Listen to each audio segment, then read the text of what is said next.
it's not in all the details. It's not that the comparison is only that even to the extent of darkness of Mitzrayim, a Yid could overcome, because he stands higher than limitations. So therefore, the light could break through even a darkness, which is a darkness from Mitzrayim. So now the Rebbe continues. The mission of every Yid is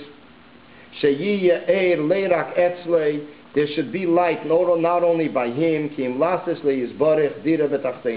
He should also make a dwelling place in this physical world, which the original expression is as the Alter Rebbe says in Tanya, to make a dwelling place in this physical world.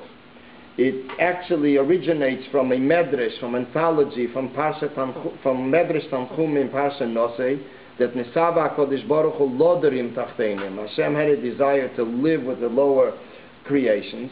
So therefore, this is a Lasis Le'izbarech Dira V'Tachtenim in the Daled Amashalei. In other words, a person should make a dwelling place for Hashem, first in his close and immediate environment, which is Daled Amashalei, in his house. Then B'chol HaSviva Shalei, also extending into wider perimeters, which is in the environment around him, and then eventually into the whole world, which means that everyone needs to look at the world, that this is his obligation and the potential that he has to accomplish also in the world, that the world should become a dwelling place for Hashem. How do we know that he has an impression, he could make an impression on the world, and he is responsible for the world in a sense? Because a person is obligated to say the world was created for him.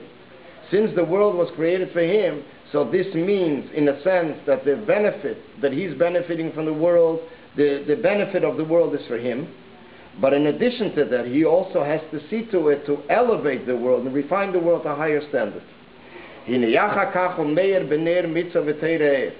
So after that, he illuminates with the light, the candle of mitzvah and the light of Torah, as chelke ba'olam, his share in world, which is his share, as the Alter Rebbe says in Tanya, in chapter 37, that every Yid has his chelik ba'olam, his share in world, val yedei zeh kol eilam kuli, and through this the whole world, shegam shom yaschil lahoyer sheyesh balabayis lebirazu, that also there it becomes illuminating that there is a balabas, there's an owner to this dwelling place.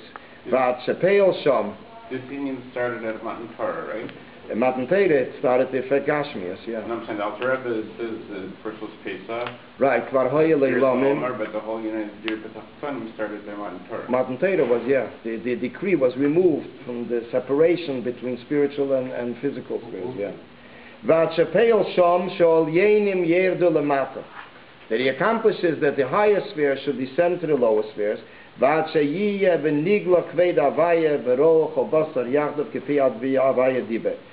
not only that the higher spheres are drawn down to the lower worlds, but also in addition to that, the Kved Avaya, the honor of Hashem, should be revealed, and that all the flesh will see that the mouth of Hashem is speaking. They don't see the limitations of world, but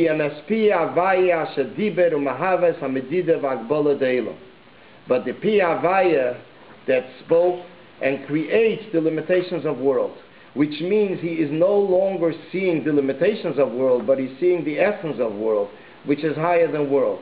Which this is similar to what we mentioned the previous year, that the tzaddikim, the greater tzaddikim al derech like Rashbi, Rabbi Amnuna Sova, it's mentioned also in regards to Nesiach Chabad, that what they saw was that the essence is the words of Hashem that is sustaining the creation, and this was something for granted, as somebody sees something as a matter of a fact on a steady basis. On the other hand, the physical state of world, the shell around the world, was considered only a shell, an outside shell which seems to conceal on the truth, and the essence of the world. On the other hand, most of the souls, most of the neshamas, most of the creation will only realize and will figure that the physical state of the world is the primary state of the world, and the spiritual state of the world is something concealed. They're not always aware of it. When it comes to a miracle or something unusual, something supernatural, so this is when they will acknowledge it in a more obvious way. So wait a second. First of all, you said that the tzaddikim, like the Mitzvah Chabad, they see the Dvar Havaya, the essence. The Dvar Havaya is b'pshitus, that this is something as taken as a simple for granted. But they have to simultaneously see the limitations of the world. Okay, so this is what I'm saying. I said it. There's there is elikus b'pshitus, there is a metzias b'yischatshus. Right. Elikus b'pshitus means that the world is by Right. them something which they live within. Right. Looking at the world, it is something which is alien to them. They're dealing with it, but that's not the primary. When they look at Gashmi, the Gashmi is like the Alter Rebbe says in Tanya, in the second section of Tanya, that this is something which is secondary and tafel.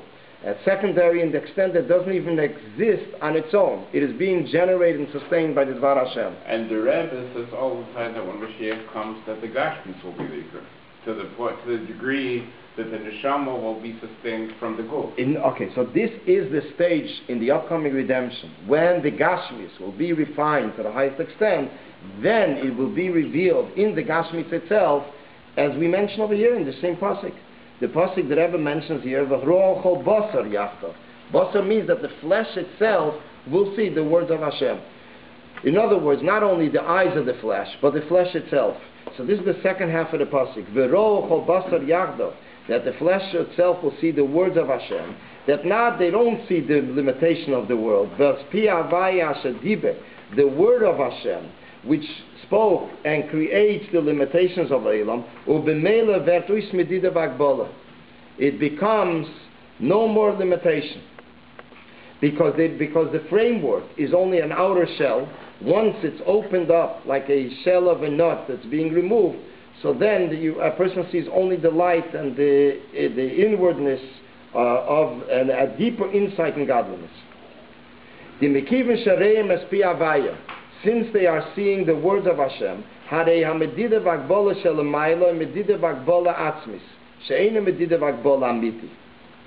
the limitation in the higher worlds is a medida v'agbola atzmis, which means it is a limitation which was made.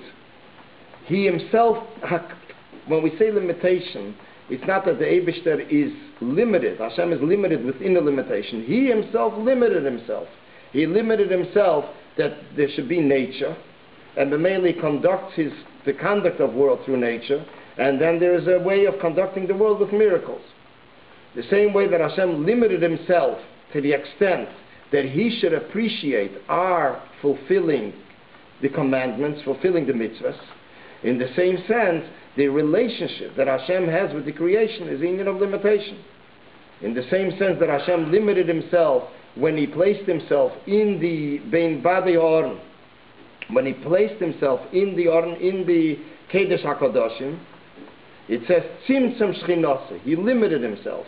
In the same sense, it's in many different aspects, that when it comes to limitation, so it's not a true limitation, which means the limitation is not an essence for itself.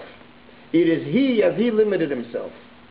Once we see the true insight of something, so then we see that the outside is only a limitation which was not a true limitation. Well, once he made that limitation, and he wants a dir b'tachtonim, mitzad ha'tachtonim means us, right? Mm-hmm. So he needs us. Kaviyachol. It is kaviyachol. It is kaviyachol. And second of all, in many places I've learned the ikar is the avoda of us who do take the gashmias, the pshitas, and the dvar havayas. Right, but this is all because the Eibishter wants it all, us as creations, as limited within